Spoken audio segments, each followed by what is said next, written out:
Alex here with a legal nuts and bolts video on organizing your file. All I'm going to go into here is something that I used to do in my case. I tried an earlier version of this video where I explained my reasons and it kind of blew up into like a 20-minute video, so forget that.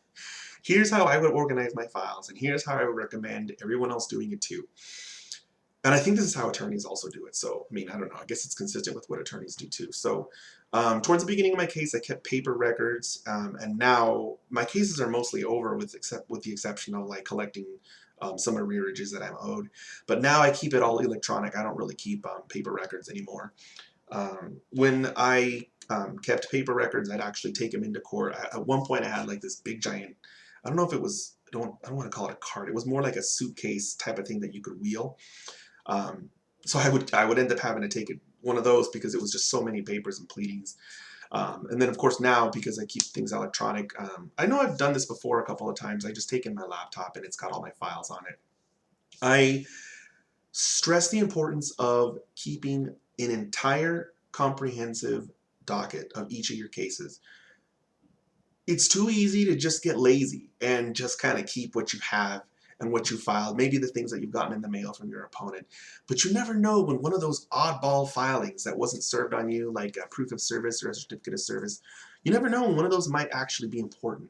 So I was pretty, I guess I'll use the phrase OCD about making sure that I had each and every single paper that was filed in my case, beginning to end, even the things that my opponent's attorney didn't send me.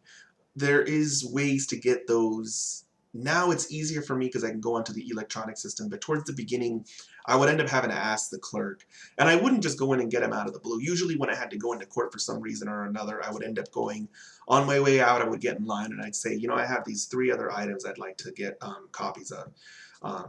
And of course the clerk will give them to you. Usually the things that are not served on you are like 1-2 page sort of housekeeping papers, but like I said, you never know when you're going to need one of those. So for me, being as OCD as I was, not wanting to lose because I didn't have the stuff that I needed in court, I would go ahead and just go to the clerk and get those. Now I can just pull them off the electronic system, so that's great. The only other thing I can really mention is organizing them. I organize them by date, as I mentioned at the beginning of the video. I think attorneys do this too. Typically, the older filings are at the bottom and the newer ones will be on top. When it comes to electronic, I would basically attach the date that it was filed at the beginning of each file name. So say we had like a motion for order to show cause that was filed April 5th, 1999. It would say the file would be named 1999.04.15, so that way I could sort the filings on the computer by date filed. A lot of the things that are referred to in court are referred by date files. So like if somebody brings up, well, Your Honor, on the opposition file August 7th, 1992, and I know these are weird dates. I mean, these are just examples.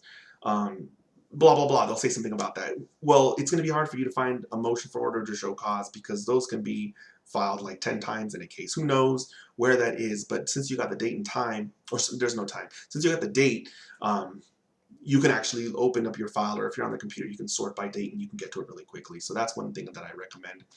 Some things are bait stamped. I'm not going to talk about bait stamps, maybe in a separate video. I don't know if somebody was going to post in the comments, what about bait stamps? That's another way of organizing a record. It's just a whole nother thing. I'll talk about that in another video. I think with that, I'm going to go ahead and end this video. If anyone here has questions about organizing your files or has any questions specifically as to how I did it, go ahead and post in the comments below and I'll address those issues. I guess at this point, I'll see you guys next time.